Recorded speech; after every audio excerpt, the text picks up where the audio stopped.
Hey everybody, welcome to Britpops React, your me BP1 and BP2 for a history reaction today. History lesson on for the us attack too. on Pearl Harbor in 1941. Looking forward to this actually because I don't know too much about it and it wasn't covered in my history of being brought up, certainly in the UK. So just bits and bobs that I know of it. So yeah, this one's come to us from Mark David. So thank you very much, Mark. Mark hit us up on lockdownbrits@gmail.com and said, you know, we've got a reaction for you. Would you do this one? And he kindly went over and bought us some cups of tea. And yeah, we're here with this one. So look forward to this one. Yeah, I mean, so strange that you said that. So obviously, thank you very much, Mark. We will get into this very soon. But you say, so you never watched the movie Pearl Harbor with Ben Affleck and all the stars, 2001, big movie 2001, blockbuster. yeah, the big movie blockbuster. Yeah, I mean, back then I was 2001. You say? Yeah, 22 years ago. 18. Yeah, as other things on your mind then. Yeah, I wasn't interested. It wasn't one that I went to the thing, but I remember it being a blockbuster. I remember it being all over the. Big, massive movie. Yep, some big names in that. All right, so let's go back in time and catch up on all the happenings that were going on. I mean, obviously, we can see straight here from this newsreel clip, you know, how far back we're going. Yes. Let's do it, mate. Yeah. All right, let's do it. The White House announces Japanese attack on Pearl Harbor. Stay tuned to WOR for further development.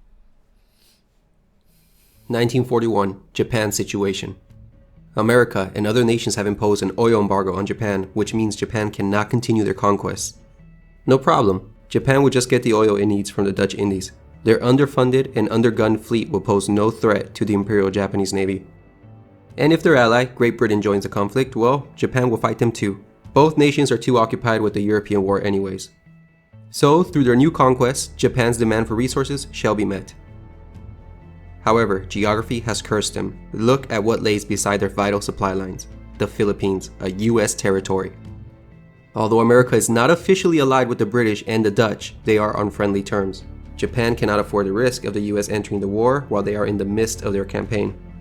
Their proximity to Japan's supply lines puts into jeopardy everything they are about to fight for.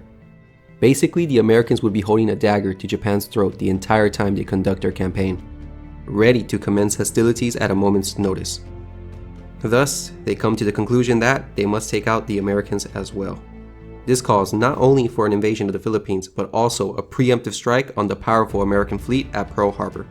And so with that, history was set. Japan set its powerful Kido Butai to strike Pearl Harbor on the morning of December 7th.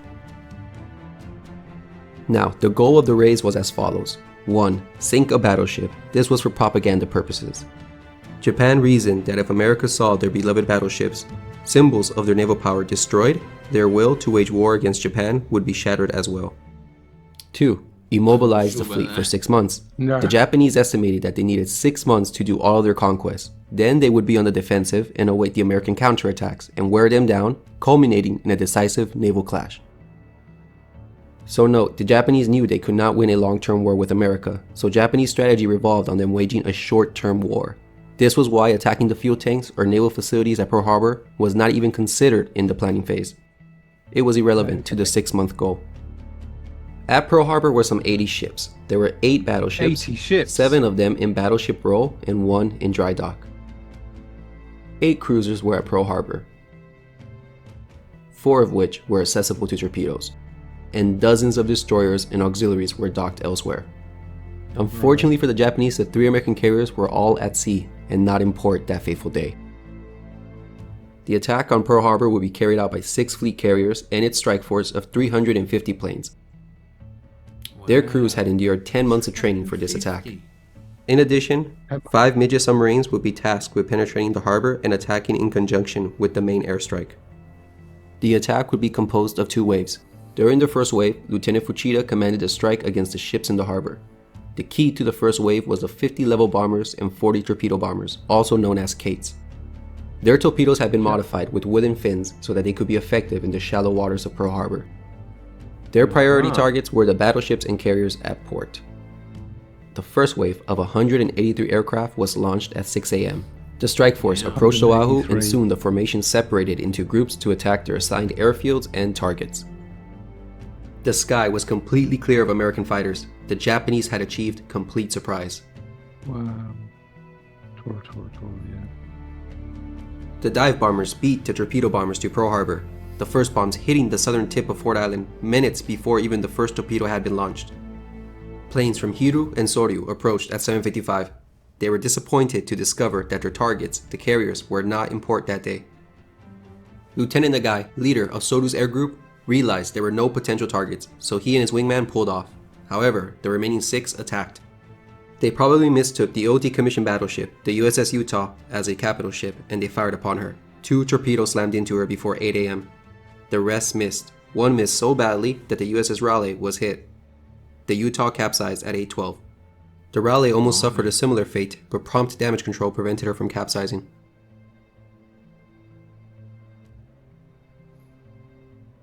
Nagai went around Ford Island and launched against what he believed was a battleship. In reality, it was just a cruiser, the USS Helena. She was double-berthed with an old mine layer, the Oglala. Its silhouette probably gave the impression of a battleship. His torpedo actually went under Oglala's heel and exploded into Helena's hull, damaging both ships. Nagai's wingman recognized that it was just a cruiser and decided to attack Battleship Row instead. The 8 Hiru planes didn't fare any better. Lieutenant Hirata and his wingman saw that there were no viable targets, so they headed for Battleship Row. However, the remaining 6 aircraft who were lagging behind got to see Nagai's attack on Helena and followed suit. 4 launched torpedoes, but they all missed terribly. The last pair aborted their run at the last minute and headed for the battleships. So now we have 4 Hiru and 1 Soryu plane maneuvering for Battleship Row, cutting right across the path of the other 24 torpedo bombers who are just coming 24 torpedo bombers. Yeah, I mean... In this photograph, you can see the opening stages of the attack. Both the Utah and Raleigh have been hit, and Utah is listing to port. At this moment, the torpedo runs against the battleships have begun. You can even spot 2 planes finishing their bomb runs. What a picture! Where'd you get that from? You know what I mean? Oh Where's that no! come from? Due to the geography of Pearl Harbor, the torpedo bombers really just had one avenue of approach. If they had gone over the naval buildings, the turbulence would have thrown off their accuracy and limited their launch window. Therefore, the overwhelming majority of the Cape bombers flew single file down the southeast lock. The result was that instead of the attack being spread out, it would be disproportionately concentrated on the southern tip of Battleship Row, much to Oklahoma's and West Virginia's despair. 12 Akagi planes approached single file, 1,000 feet apart, starting at 7:57. Wow. All of Akagi's 12 planes launched against these 2 battleships, except one, which skillfully maneuvered and struck the California. The 4 Hiru planes from before joined shortly afterwards and launched against Oklahoma and West Virginia. So this is 7:52, right? And they come in at 6. So this is almost 2 hours on from the beginning. I mean, there's no defence here. He hasn't mentioned once. Any kind of defence. No. So far it was all surprise. I don't know what kind of sort of air defense they had in place in, Pearl Harbor. Probably never thought it would get attacked. I don't know. Interesting. Yeah, it is, isn't it? The planes didn't get up in the air as yet. If I remember, like I said, the movie, that's what they were all rushing to try and get up in the planes. But yeah, at the moment they've just got free reign of the place, haven't they? In the moment, yeah, it does seem that way, doesn't it? So. Very interesting. This is really interesting to watch, actually, because I don't know this. The photographs that they got there, I mean, you can just see the water spout going up, so they literally just dropped a torpedo bomb there and then and caught that. Amazing photo. Okay, let's keep going. Contrary to belief, the Japanese were not attacking with impunity. The defenders had taken advantage of the precious minutes warning afforded by the Ford Island bomb blast, so that when the first torpedo planes of Akagi approached, many anti-aircraft gunners were already prepared. These vulnerable, slow-moving Kates had to make their torpedo runs under fire. Yeah, I suppose you got 3 miles behind Akagi's strike was Kaga's air group. By now, the anti-aircraft fire was becoming more effective, and again, Oklahoma and West Virginia took the brunt of the attack. In the middle of their launch, that single Soryu plane from earlier swept in and got a hit on the California. However, one of Kaga's plane veered to the right because of this, but was able to hit the Nevada at 8:03. Kaga's air group was the only one to suffer losses. 5 of the last 7 attacking Kates were shot down. Wow. In this historic photograph, the torpedo attack is perfectly captured. You can see the torpedo hits on the Oklahoma, West Virginia, and the California. All of them are gushing out oil. In the background, you can see Hickam Field burning, and the Helena can be seen leaning against the Oglala. Must have been taken by the And a Japanese plane can also be Japanese spotted. planes, isn't it? Must be. However, the gotta attack be. wasn't executed as smoothly as hoped. An attack that should have taken less than 90 seconds stretched out over 11 minutes from first run to last. Some had to abort and redo their runs due to mutual interference, and the heavy anti-aircraft fire threw off the pilot's aim Well, yeah, and it caused must them have to been over-concentrate on just 2 Loads battleships. of planes up there. All 21 doing the torpedoes same. were launched at Oklahoma and West Virginia, 21. over half of the available torpedoes. Oklahoma had 12 torpedoes launched at her. 5 hit her, and she capsized in 15 minutes. West Virginia was hit by 7 torpedoes, but prompt Look at that. counterflooding prevented her from capsizing, and she settled to There's the a bottom. hull. California should not have sunk from 2 torpedoes, but her hatches were open for inspection that morning, which Oh, contributed to no. her sinking. And The she was guy's in the abandoned water, due innit? to fires, and when she was reboarded, it was too late. Of the Lots of 36 stuff torpedoes was launched, also, yeah. only 19 achieved hits. That's a 48% hit rate. 10,000 feet above came Fuchida and his high-level bombers. Their mission was to take out the Oh. inboard battleships inaccessible to High-level torpedoes. bombers as They well came in now. groups of 5. They released their salvos and scored an impressive 20% hit rate. Unfortunately for the Japanese, out of the 10 bomb hits, about 6 were low-order detonations or malfunctions. Okay. That is an outrageous 60% dud rate. The Japanese aviators were greatly let down by their weaponry. The damage could have been deadlier. However, the distribution was effective. California was missed, but 2 ineffective hits on Maryland were scored. Both West Virginia and the Tennessee were hit twice. And there were 2 additional Blimey. collateral damage hits on the repair ship Vestal, moored outboard of the Arizona. Vestal suffered severe flooding and had to be beached afterwards. But all of these hits were overshadowed by the 2 hits on the USS Arizona. The first struck her aft on the quarterdeck, and another landed near her number 2 turret. It caused a magazine explosion, which exploded with a great force, and a tremendous wow. fireball was seen. She split in half and sunk in the harbor, taking more than 1,000 sailors with her. Heavy fires burned for days. Yeah, Japanese photograph. The explosion taken was right actually after. caught on tape by Dr. Hackinson, who was on the hospital ship Solace. Holy.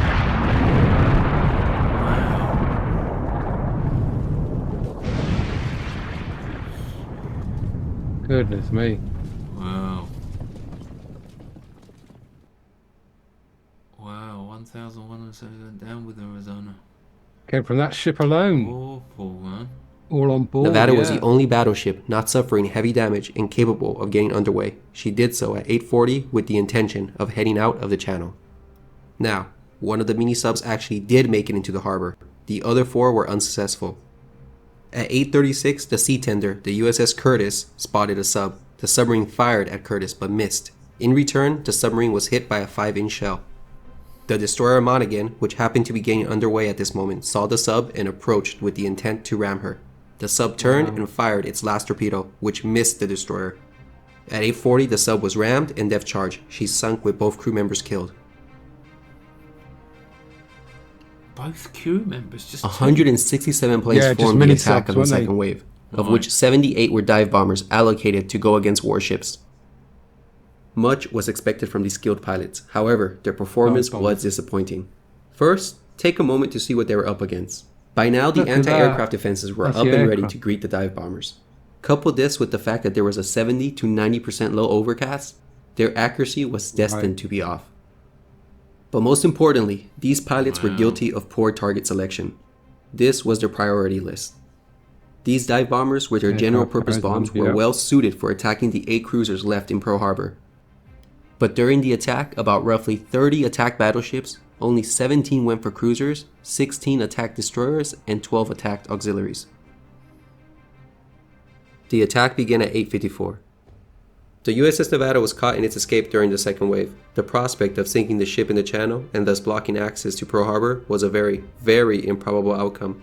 Yeah. However, the pilots couldn't resist the opportunity, so they attacked from two directions. 14 to 18 valves dropped against Nevada. Nevada was hit 5 times by 9 o'clock. Wow. And at 9:10, she had to beach herself. This was the shining moment of the second wave. But it deserves to be criticized. Did they contribute to sinking a battleship? Yeah, but it was by the rarest of luck. Nevada succumbed not to Japanese bombs, but to poor material condition, critical design flaws, and a massively significant damage control mistake. And again, it still doesn't make it any wiser. The battleship should have been avoided. The attempt to sink Nevada in the channel was a waste of ordnance that could have been better employed against targets more vulnerable to their effects. 1 to 3 dive bombers went for California, scoring 1 hit. I mean, it's amazing like we say, there's still nothing in the air, is there? Anti-aircraft. It's all happened ever so quickly. Not 8:54 now for the second wave coming in. So it's almost 3 hours after the first wave. Yeah. It's surprising that he hasn't even mentioned US aircraft are up. Bizarre, isn't it? I'm a bit skeptical on your timings, mate, because he said earlier on that it was only 11 minutes from the first bomb drop. Oh, did he? Well, he said right at the beginning, 6 a.m. they attacked. 6 a.m. 6:55 was it? I don't know. Maybe we need to go back and see. Or was that when they took off? Because flying there and flying back, I don't know. Yeah, I don't think it maybe. was 3 hours because it was. I think he said there was only something like, from the first one going, it was 11, 14 minutes or something. So Right. maybe our Well, maybe our the timekeeping's a bit off. interpretation of it. Yeah. But as you say, there's no planes up in the air. They've just got the anti-aircraft. I guess there'll be some land-based, and any of the guns that are operational on the ships will be firing up there.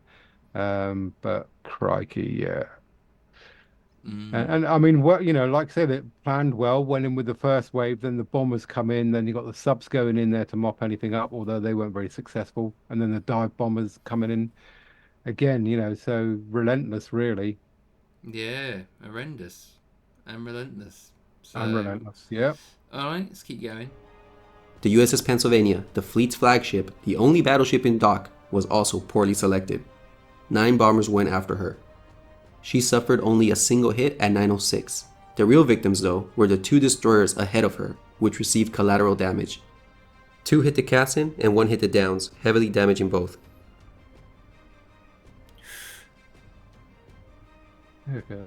Yeah. So there could be a Not cultural big shape. explanation to why the Japanese pilots went for battleships. These young, 20-year-old pilots were going into the most significant battle in Japan's history. No one wanted to go back home and report that they attacked a simple cruiser or a destroyer. No way. all about They wanted to honor, go innit? for Yeah. battleships, sticking true to their samurai spirit. But overall, the second wave attack was just scattered throughout Pearl Harbor, with many attacks missing their targets.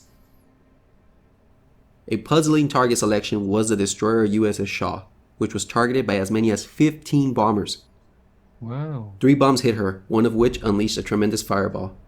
The reason to her being targeted was probably because she was in a floating dry dock and resembled a capital ship.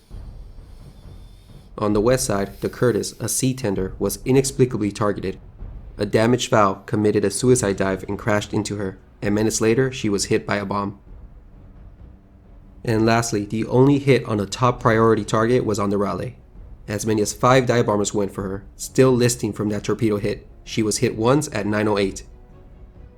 Also, we can add a near miss on the Honolulu, which caused minor damage. So only 1 hit and 1 damaged near miss were achieved on the dive bomber's highest priority targets.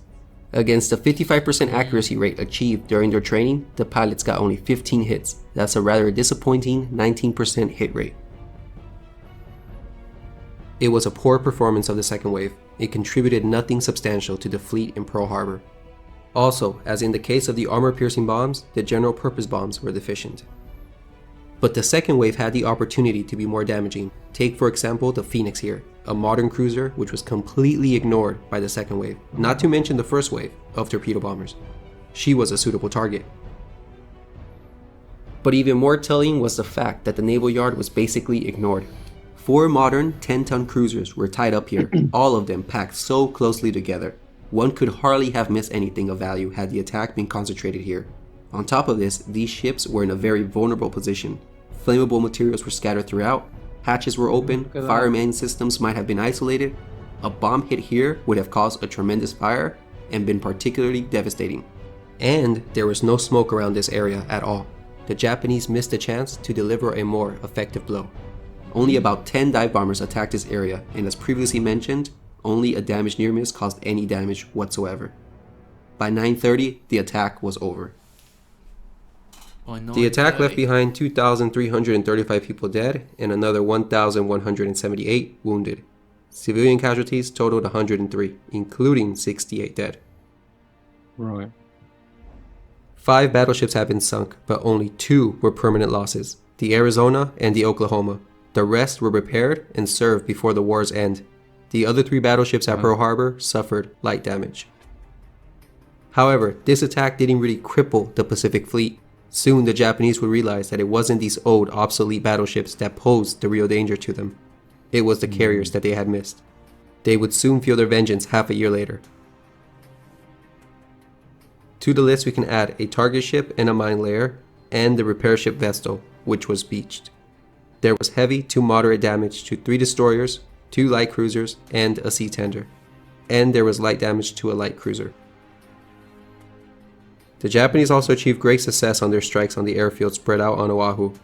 Over 160 planes were destroyed. Yeah. They destroyed the ground, 2 to 3 times the number of aircraft that they had expected. The Japanese lost only 29 planes, 9 in the first wave, 20 in the second wave. A testament to the Americans' quick air defense. Also, none of Japan's 5 midget submarines made it back. Wow. Was the mission accomplished? Well, yes. All 4 battleships hit by torpedoes were out of the war for 6 months or more. And they had sunk 1 other battleship by bombs alone.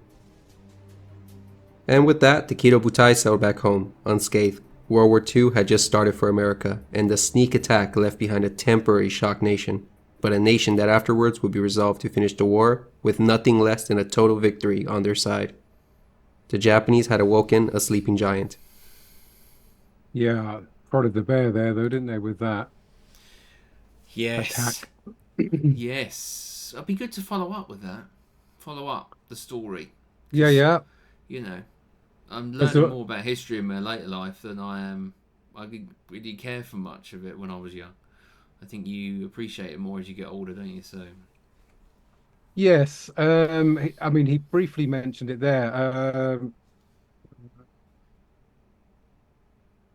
Tora, Tora, Tora. That was another film that I watched, early 1970 film. Again, sort of dramatized the attack on Pearl Harbor.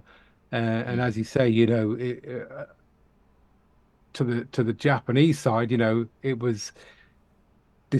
wasn't an honorable attack because they didn't sink anything of significance, you know. So like he was saying there, that none of the pilots wanted to go back, say they sunk something small. They were all trying to get the big things, you know. Yeah. But yes, there you go, mate. Bad planning, though. I mean, you could say good planning from a point of surprise. Yep. But bad planning. If you go in there to sink aircraft carriers and there isn't any there, I mean that's pretty bad, isn't it? You know, that's like turning up at a concert and there's no, you know, I'm going to see Elvis. He's not playing tonight. Oh, is he not? Oh no. You know what? I know I'm not. I know it's not quite in the same context, but do you know what I mean? And the weather as well. Plan it. Wait for a clear day. Yeah. Again, I mean, it all, you know, the ships were out of port. It depends how long, you know, how much their intel is, and having the intel getting out and flowing to the ships out in the middle of the sea there. So yeah, but just the sheer numbers that they sent down there, all those planes, bombers, and everything, you know, massive, isn't it? You know, planes. I mean, a lot of manpower, and you know, to lose 29 of them. Small, really. It is, isn't it, compared to what you would expect. The casualties they had there, yeah. There you go, Right. ladies and gentlemen. So thank you very much to Mark David for asking us to check that out. That was from the is that say Monty Mayer website? Yeah, Monty Mayer. Yeah, Monty Mayer. Very well done. You know, It was very good. decent animation, good narration, and like I say, the bits of video and the photos from back then. Well done indeed. So thank you very much. Good job. All right.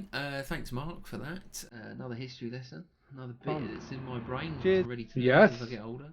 Until tomorrow for another reaction from us. Goodbye from me. Goodbye from him.